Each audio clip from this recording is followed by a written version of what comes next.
Assalamualaikum warahmatullahi wabarakatuh dan salam sejahtera untuk kita semua. Perkenalkan, saya Pranita Aritrina SSI MSc, merupakan salah satu dosen bagian biokimia pada program studi kedokteran Fakultas Kedokteran Universitas Halu Oleo. Video ini merupakan dokumen pernyataan diri dosen pada unjuk kerja Tridharma Perguruan Tinggi bidang pengajaran sebagai salah satu syarat untuk memenuhi penilaian pada sertifikasi dosen tahun 2025. Pada kesempatan ini, saya akan menjelaskan terkait mata kuliah yang saya ampuh, yaitu mata kuliah Biomedik 1. Mata kuliah Biomedik 1 dengan kode mata kuliah KAZ 61004 merupakan mata kuliah yang disajikan bagi mahasiswa kedokteran semester 1 dengan bobot 4 SKS, yaitu 3 SKS teori dan 1 SKS praktikum. Pada mata kuliah ini juga diampu oleh 8 orang dosen lainnya dari berbagai bidang ilmu yang bervariasi. Secara umum, pada mata kuliah ini terdapat 4 bagian besar dari ilmu kedokteran dasar, yaitu anatomi, histologi, biokimia, dan fisiologi. Mata kuliah ini sebagai bekal pengetahuan dasar bagi mahasiswa kedokteran untuk pembelajaran lebih lanjut terkait mekanisme dasar penyakit dan kondisi klinis pada tahapan belajar selanjutnya. Beberapa capaian pembelajaran lulusan yang dibebankan pada mata kuliah ini mencakup area sikap, pengetahuan umum, keterampilan umum, dan keterampilan khusus. Dari capaian pembelajaran lulusan tersebut diturunkan ke dalam capaian pembelajaran mata kuliah yang terdiri atas 4. Yang pertama, CPMK 1 mampu menguasai konsep ilmu kedokteran dasar dan peranannya pada bidang anatomi. CPMK 2 mampu menguasai konsep ilmu kedokteran dasar dan peranannya pada bidang histologi. CPMK 3 mampu menguasai konsep ilmu kedokteran dasar dan peranannya pada bidang biokimia. CPMK 4 mampu menguasai konsep ilmu kedokteran dasar dan peranannya pada bidang fisiologi.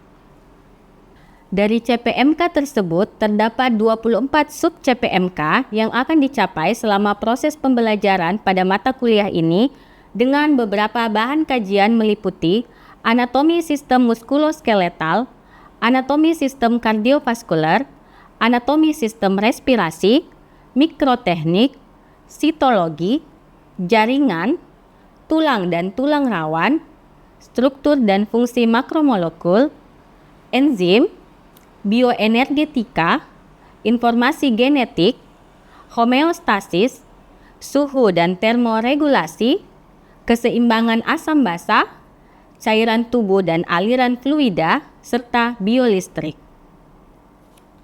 Proses pembelajaran dilaksanakan dalam bentuk kuliah, praktikum, responsi, dengan metode ceramah, diskusi, tanya jawab, dan discovery learning. Metode pembelajaran yang saya gunakan adalah DIA, yaitu delivery, merupakan proses penyampaian materi perkuliahan di dalam kelas maupun melalui LMS pada UHO. Kemudian interaction, merupakan proses tanya jawab selama proses pembelajaran di kelas maupun melalui penugasan di LMS pada UHO. Dan assessment terhadap hasil belajar mahasiswa dengan memanfaatkan media aplikasi Examnet. Selanjutnya, saya akan menampilkan video pembelajaran di kelas dan praktikum di laboratorium pada mata kuliah Biomedik 1 pada bagian biokimia untuk topik yang saya ampuh, yaitu enzim dan koenzim. Selamat menyaksikan.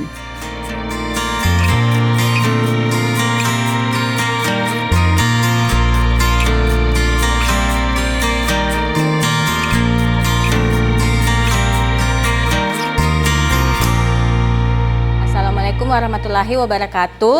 Waalaikumsalam warahmatullahi wabarakatuh. Bagaimana kabarnya semua adik-adik?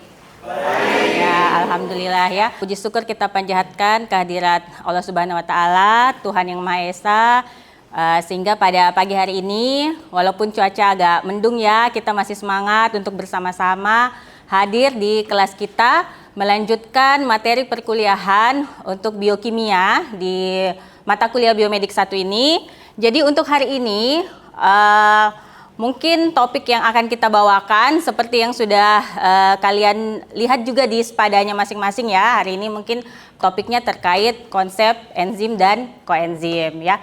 Nah, sebelum kita memulai proses pembelajaran di kelas kita, mari sama-sama kita berdoa. Semoga apa yang menjadi tujuan dari pembelajaran kita hari ini dimudahkan untuk kita mencapai tujuan tersebut, dimudahkan dan dilancarkan dalam segala prosesnya. Ya, doa dimulai.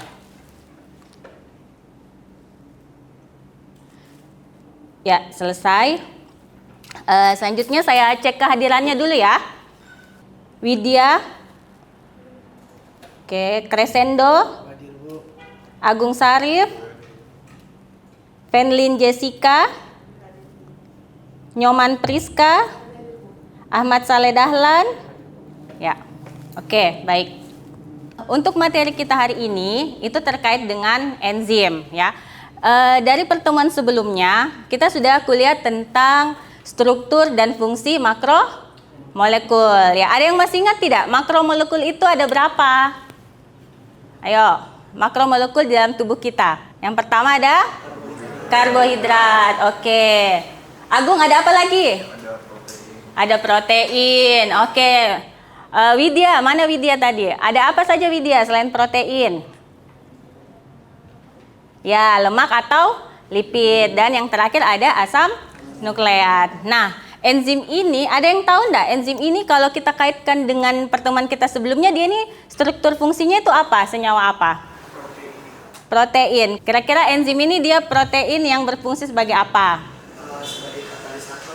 Iya, oke ya. Jadi dari pertemuan sebelumnya kita sudah pelajari tentang struktur dan fungsi makromolekul. Salah satunya adalah protein. Dan hari ini kita membahas salah satu fungsi protein yaitu sebagai enzim ya. Oke. Nah, adapun tujuan dalam pembelajaran kita hari ini diharapkan setelah kita mengikuti pembelajaran bersama di kelas, kita berdiskusi. Yang pertama, mahasiswa mampu menjelaskan definisi dari enzim dan koenzim, kemudian mampu mengklasifikasikan penggolongan enzim. Yang ketiga, kalian mampu menjelaskan faktor-faktor apa saja yang dapat mempengaruhi kerja enzim. Nah, dan yang terakhir adalah mampu menjelaskan bagaimana mekanisme kerja dari enzim. Sebelum kita masuk ke pembahasan ya, jadi ada beberapa outline terkait dengan tujuan yang harus kalian ketahui ya setelah mengikuti pembelajaran di kelas kita ini. Mencakup definisi, penggolongan enzim, kemudian faktor-faktornya, ada beberapa faktor nantinya, nanti kita akan diskusikan, serta bagaimana mekanisme kerjanya enzim. Nah, yang pertama dulu nih, dari definisi enzim. Ada yang bisa, enzim ini kan sebenarnya bukan hal yang baru ya. Kalian sudah dapat di SMA kan? Ya, sudah ya. Jadi kira-kira ada yang bisa enggak menyampaikan apa kira-kira definisi dari enzim ini menurut kalian? Ya, silakan, Kres. Baik, terima kasih atas kesempatannya. Mohon izin perkenalan. Perkenalkan nama saya Crescendo Rivaldi dengan NIM K1A12403. Tapi Ibu, jadi berdasarkan pengetahuan awal saya terkait enzim yang sudah kita pelajari juga sebelumnya, bahwa enzim itu kan salah satu dari makromolekul yaitu protein. Nah, enzim di sini dia itu berfungsi sebagai katalisator, artinya dia itu membantu terjadinya suatu reaksi, tetapi tidak ikut serta dalam reaksi tersebut. Dia hanya membantu untuk mempercepatnya. Kemudian enzim dia sangat mudah terpengaruh oleh beberapa faktor. Mungkin itu. Terima kasih, Bu. Oke, ya. Jadi sepakat ya dengan apa yang dibilang dengan Kres? Oke, ya. Jadi secara definisi enzim itu merupakan makromolekul berupa protein yang mana fungsinya di sini adalah dia berperan sebagai katalisator atau mempercepat laju reaksi. Nah, di sini katalisator ini dia mempercepat reaksi kimia tetapi tidak mengalami perubahan pada saat terjadi reaksi ya. Oke. Nah, kemudian ada beberapa sifat-sifatnya enzim di sini ya.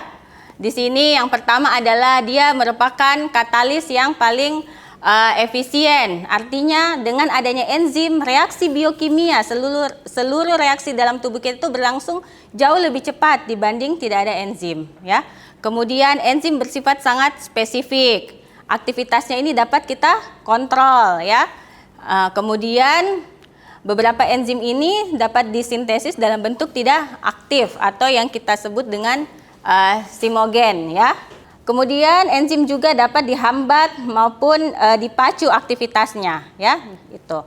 Nah, kemudian kita lanjut pada bagian-bagian enzim. Di sini ada beberapa istilah yang kita kenal untuk beberapa bagian dari enzim. Ada holoenzim, ada apoenzim, gugus prostetik, kemudian koenzim dan kofaktor. Kira-kira istilah ini artinya apa sih? Ada yang tahu enggak? Untuk holoenzim. Oh ya, silakan. Untuk holoenzim setahu saya itu merupakan enzim lengkap yang dimana dia ini memiliki dua komponen, yaitu komponen bagian protein dan juga yang non protein. Oke, baik ya. Terima kasih. Jadi ya, tadi holoenzim ya, satu komponen enzim yang lengkap, ada protein dan ada non proteinnya. Kalau apoenzim atau apoprotein apa? Ada yang bisa lagi? Ya, silakan. Ibu, koenzim itu adalah bagian protein dari enzim yang belum aktif karena belum bergabung dengan kofaktor atau koenzim. Ya, bagian dari enzim yang belum diaktifkan karena dia membutuhkan kofaktor ya. Oke. Baik, selanjutnya untuk gugus prostetik. Kira-kira apa itu gugus prostetik? Ya, silakan. Jadi gugus prostetik ini merupakan komponen non protein yang dimana dia itu terbagi menjadi anorganik dan anorganik. Ya, oke. Ya. Terima kasih ya. Oke, sekarang kita lanjut untuk klasifikasi enzim. Jadi ada beberapa tahapan atau periode perkembangan terkait penamaan enzim ini, di mana periode pertama enzim ini dia diberi nama itu kurang informatif ya. Misalnya enzim pepsin, kemudian enzim tripsin ya. Kita cuman tidak terlalu familiar untuk apa fungsinya atau mengarah kemana, jadi cuma dinamakan secara umum saja ya, jadi dianggap kurang informatif. Kemudian seiring perkembangan enzim ini ditambahkan akhiran ase ya. Kalian pasti sudah sering dengar toh lipase, amilase ya, yang biasanya berkaitan dengan substrat yang akan berikatan dengan enzim tersebut. Nah, dan yang pada periode sekarang ini, enzim itu diklasifikasikan menurut International Union of Biochemistry. Dia berdasarkan kelas dari reaksi yang akan dikatalisis ya. Jadi ada 6 golongan enzim ya. Jadi ada oksidareduktase, transferase, hidrolase, liase, isomerase dan ligase ya. Nah, selanjutnya kita akan mendiskusikan tentang mekanisme kerja enzim ya. Jadi enzim ini kalau tadi ada yang masih ingat sifat-sifatnya, yang pertama apa? Dia bersifat katalis. Kemudian spesifik ya, salah satu. Jadi sifat yang spesifik ini itulah yang melekat pada mekanisme kerja enzim ya. Jadi enzim ini dia akan bekerja secara spesifik ya, secara spesifik. Umumnya satu enzim dan satu substrat ya. Oke, baik, pada mekanisme kerja enzim ini nantinya akan ada 2 mekanisme ya. Ada yang tahu enggak bagaimana mekanisme kerjanya enzim? Ya, lock and key dan induce feed. Apa itu lock and key? Bagaimana itu lock and key? Ya, silakan. Sepengetahuan saya, sesuai dengan namanya lock and key berarti proses kerjanya seperti kunci dan gembok. Nanti ketika bentuk substrat dan enzimnya itu berbeda, mereka tidak dapat bereaksi. Sedangkan ketika bentuknya sama, maka mereka dapat bereaksi. Oke, terima kasih ya. Jadi kalau lock and key itu seperti kunci dan gembok. Jadi memang betul-betul cocok, ini harus ketemu ya. Yang berikutnya induce feed. Bagaimana itu? Bagaimana cara kerjanya induce feed? Ya, silakan. Nah, jadi perbedaannya dari lock and key dan induce feed ini, pertama kalau tadi lock and key dia itu kayak kunci dan gembok, beda dia dengan induce feed. Ya. Feed di mana dia justru sisi aktif dari enzim, dia fleksibel. Artinya kalau misalnya ada bentuknya, anggaplah begini bentuknya, tiba-tiba datang substrat yang begini bentuknya. Kalau lock and key dia tidak akan bisa berikatan. Tapi induce feed justru sisi aktif dari enzimnya ini dia akan menyesuaikan dengan substrat, jadi bisa berikatan begini. Simpelnya begitu bisa dijelaskan induce feed. Oke, terima kasih ya. Jadi kalau yang tadi lock and key dia betul-betul harus sama modelnya antara sisi aktifnya enzim dengan substrat yang akan berikatan. Tapi kalau induced feed, dia sisi aktifnya ini bisa menyesuaikan sesuai dengan modelnya substrat yang datang ya. Jadi mudah-mudahan bisa diingat-ingat ya bedanya. Mungkin seperti yang tergambar nanti di sini, kalian bisa lihat ya.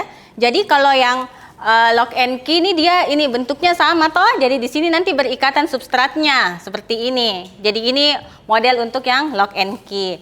Sedangkan dia kalau induced feed, nah dia modelnya seperti ini. Awalnya sisi aktif enzim itu dia berbentuk seperti begini. Kemudian datang substrat yang model belah ketupat ini, maka si enzim sisi aktifnya ini bisa menyesuaikan agar substratnya bisa berikatan ya. Baik, selanjutnya kira-kira apa faktor yang dapat mempengaruhi kerjanya enzim di dalam tubuhnya kita? Karena kalau kita tahu ya seluruh reaksi dalam tubuh itu dikatalis oleh enzim. Jadi kalau kerjanya mungkin terganggu, maka fungsi laju reaksi juga mungkin bisa terganggu. Kira-kira apa yang bisa mempengaruhi faktor-faktor yang mempengaruhi kerja enzim? Ya, silakan. Baik, terima kasih atas kesempatannya, Bu. Jadi faktor-faktor yang dapat mempengaruhi enzim ini, jadi sebelumnya kita sudah pernah belajar mengenai dengan struktur dan fungsi dari protein. Yeah. Nah, dapat kita ketahui enzim ini dia suatu protein. Jadi yang dapat mempengaruhi enzim otomatis seperti yang dapat mempengaruhi kerja dari protein, seperti suhu yang dapat mempengaruhi kerja dari protein, sehingga enzim dapat dipengaruhi juga kerjanya oleh suhu. Oh, oke, ya. Terima kasih Agung ya. Jadi benar ya. Jadi enzim ini kan protein. Sebelumnya kita sudah pelajari tentang di pertemuan kemarin. Kita pelajari struktur dan fungsi protein. Nah, di situ kalian sudah ada istilah denaturasi toh. Apa itu denaturasi, masih ingat? Ya, perubahan struktur protein. Kalau protein berubah strukturnya, maka dia tidak bisa menjalankan fungsinya. Begitupun dengan enzim, karena enzim adalah protein. Selain suhu apa lagi? pH atau keasaman. Apa lagi? Kadar substrat. Kemudian apa lagi? Kadar enzim. Apa lagi? Inhibitor. Oke, ya. Jadi tadi faktor-faktor yang mempengaruhi kerja enzim. Bagaimana kira-kira pengaruh suhu terhadap enzim? Ya. Jadi bagaimana pengaruh suhu terhadap enzim? Nah, enzim ini bekerja pada suhu optimalnya masing-masing. Jadi setiap enzim itu memiliki suhu optimal masing-masing. Oke. Itu ya. Jadi kalau suhu itu masing-masing enzim punya suhu optimalnya masing-masing ya. Jadi kira-kira kalau enzim yang bekerja di mulut, enzim amilase, berapa suhu optimumnya? Ya, 36 sampai 37 mengikuti suhu tubuh ya. Kemudian kalau keasaman bagaimana? pH, bagaimana pengaruh pH terhadap, ya silakan. Perkenalkan, nama saya Fauzia Dulestari dengan NIM K1A12409. Jadi pengaruhnya pH terhadap reaksi enzim, enzim itu kan sama seperti suhu. Jadi enzim itu dapat bekerja pada pH optimumnya. Jadi itu masing-masing enzim dia dapat bekerja pada pH optimumnya masing-masing. Ya, terima kasih. Ya, jadi suhu dan pH itu mirip ya. Masing-masing enzim punya suhu optimumnya, punya pH optimumnya. Jadi kalau enzim kira-kira yang bekerja di lambung, pH-nya berapa? Ya, 2 ya, sesuai dengan asam lambung. Jadi kita tidak bisa bilang pH-nya harus pH rendah, pH-nya harus pH tinggi, tidak bisa. Karena masing-masing enzim akan bekerja sesuai dengan pH optimumnya. Oke, tadi kita sudah mulai dari awal definisi, kemudian mekanisme kerja enzim, penggolongannya, sampai faktor-faktor yang mempengaruhi kerja enzim. Kira-kira dari penyampaian materi hari ini apa ada yang ingin ditanyakan? Oh ya, silakan.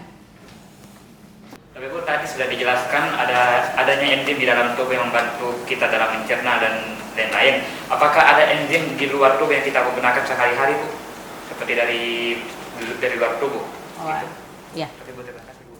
Ya, baik ya. Jadi pertanyaan temannya, kalau tadi kita sudah membahas fungsi enzim dalam tubuh kita ya, misalnya pada proses pencernaan ya, kemudian kira-kira ada enggak yang di luar tubuh ya? Ada yang bisa bantu temannya sebelum saya menjawab? Kira-kira ada enggak yang pernah baca? Ya, jadi penggunaan enzim ini kalau untuk kehidupan kita sehari-hari ya, yang paling dekat dengan kita itu ada beberapa enzim yang digunakan atau yang dimanfaatkan pada proses industri, misalnya pada pembuatan deterjen. Di situ ada enzim protease, lipase, biasanya itu digunakan untuk menghilangkan lemak ya. Jadi kalau deterjen kan biasanya kalau kita lihat iklan-iklan mengatasi noda membandel kayak begitu toh. Jadi itu di situ enzimnya berperan di situ. Dia menjadi salah satu komponen yang bereaksi pada senyawa yang ada dalam deterjen ya. Kemudian ada juga kalau kalian pernah dengar enzim laktase. Enzim laktase ini dia berperan pada proses perubahan dari laktosa menjadi glukosa dan galaktosa, itu pada proses fermentasi. Pernah makan yogurt toh? Ya, di situ. Jadi ya, selain dimanfaatkan untuk selain enzim bekerja di dalam tubuh kita, ternyata enzim juga itu pemanfaatannya ada pada industri, baik industri rumah tangga, termasuk industri makanan juga ya. Jadi itu. Ada paham? Atau cukup? Oke, ya. Sekarang kita simpulkan ya dari materi pembelajaran kita hari ini. Apa kira-kira yang bisa kalian simpulkan mulai dari awal kita membahas hingga tadi terakhir tentang inhibitor? Ada yang bisa kasih kesimpulan dari materi perkuliahan kita hari ini? Ya, silakan. Kesimpulan pertama ya. Enzim itu adalah protein yang berfungsi sebagai katalisator. Enzim adalah protein yang berfungsi sebagai katalisator. Oke. Dia itu gunanya untuk mempercepat suatu reaksi. Mempercepat suatu reaksi. Oke. Dan dia memiliki sifat yaitu katalisator yang sangat efisien dan juga sangat spesifik. Ya, oke. Terima kasih. Baik, terima kasih. Jadi dari definisinya ternyata ya, temannya menyimpulkan dari definisi. Enzim ini protein yang berperan sebagai katalisator. Ada lagi yang menyimpulkan? Ya, silakan. Jadi Bu izin menambahkan, tadi teman saya sudah menyimpulkan tentang definisi dan sifat-sifatnya. Saya mau menyimpulkan terkait penggolongan dari enzim. Ya. Jadi penggolongan terbagi jadi 3 periode. Periode pertama itu dia itu masih kurang spesifik. Kemudian periode kedua dia mulai spesifik tapi berdasarkan substrat yang akan dia yang bekerja. Misalnya amilum berarti ya nama enzimnya enzim amilase. Ya. Kemudian periode sekarang itu berdasarkan penamaan dari IUP. Nah, sempat saya catatkan Ibu bahwa ada beberapa penggolongan dari IUP, yaitu dia berdasarkan jenis reaksinya. Yang pertama ada oksidoreduktase, transferase, hidrolase, liase, isomerase, dan ligase. Terima kasih. Iya, terima kasih ya. Nah, kalau yang tadi tentang definisi, kemudian teman berikutnya tentang penggolongannya. Ada lagi? Iya, silakan. Untuk faktor-faktor yang mempengaruhi kinerja enzim yaitu ada pH, oksidatif, suhu, konsentrasi substrat, konsentrasi enzim, dan inhibitor dan aktivator. Oke ya, terima kasih. Jadi kemudian kesimpulan ketiga terkait dengan faktor-faktor yang mempengaruhi kerja enzim. Mulai dari suhu, keasaman atau pH, konsentrasi enzim, konsentrasi substrat, inhibitor, dan apa terakhir tadi aktivator ya. Ada lagi yang mau menyimpulkan? Oh ya, silakan.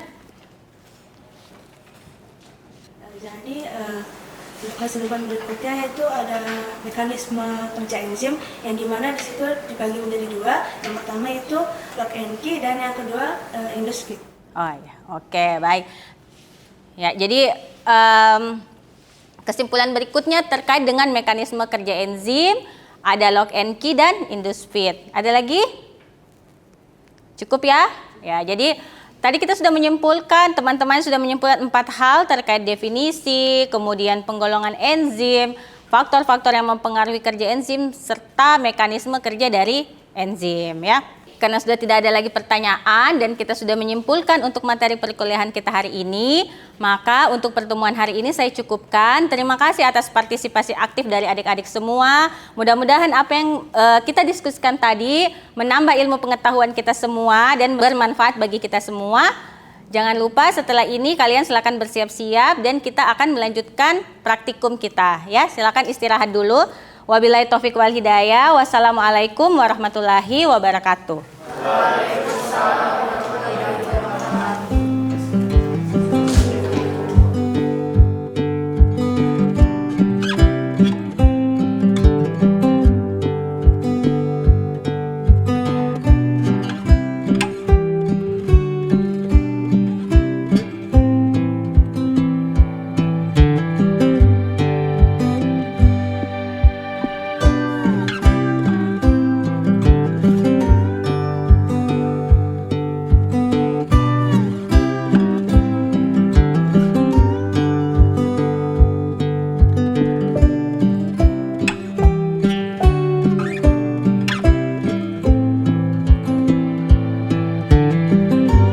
Assalamualaikum warahmatullahi wabarakatuh. Waalaikumsalam warahmatullahi wabarakatuh. Jadi kita akan lanjutkan lagi untuk praktikum terkait dengan enzim ya. Kalau tadi di kelas kita sudah membahas tentang teorinya, sekarang kita mau praktikum tentang faktor-faktor yang mempengaruhi aktivitas enzim. Seperti tadi di kelas kita sudah sebutkan, ada beberapa hal yang akan kita praktikumkan hari ini, itu terkait suhu, kemudian pH atau keasaman, konsentrasi enzim, dan konsentrasi substrat ya. Jadi pada praktikum kali ini kita pakai enzimnya enzim amilase. Dari mana itu enzim amilase? Saliva. Oke, enzim amilasenya kita peroleh dari saliva, kemudian substratnya kita pakai pati atau amilum. Oke ya, jadi mudah-mudahan sudah paham semua karena sudah mengerjakan tugas pendahuluan. Silakan langsung dikerjakan sesuai dengan prosedur kerja yang sudah kalian yang ada pada penuntun dan sudah kalian bikin skemanya di tugas pendahuluan ya. Silakan kalau ada kendala boleh langsung berdiskusi dengan saya ataupun dengan kakak asistennya yang bersama-sama mendampingi hari ini ya.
Baik ya, jadi semua sudah selesai melaksanakan praktikumnya. Sekarang kita lihat di sini hasilnya ya. Untuk pengaruh suhu dia seperti parabola terbalik. Ini pengaruh apa ini? Konsentrasi. Seperti ini harusnya. Ya, jadi mungkin ini ada beberapa hal yang kira-kira karena kita di laboratorium ya, jadi kita tidak bisa mengindahkan beberapa hal yang mungkin akan mempengaruhi pengamatan. Dibahas di pembahasan di laporannya masing-masing. Dan laporannya itu silahkan nanti setelah dikerjakan menghubungi asistennya untuk kemudian berdiskusi terkait dengan laporannya. Dan jangan lupa laporannya juga diupload di Spadanya, di akun Spadanya masing-masing ya, di akun Spada UHO-nya. Terima kasih semua. Mudah-mudahan apa yang kita dapatkan pada praktikum hari ini betul-betul menjadi penguatan dari materi teori yang telah kalian terima di kelas tadi ya. Wassalamualaikum warahmatullahi wabarakatuh. Selamat beristirahat semua. Terima kasih. Ya.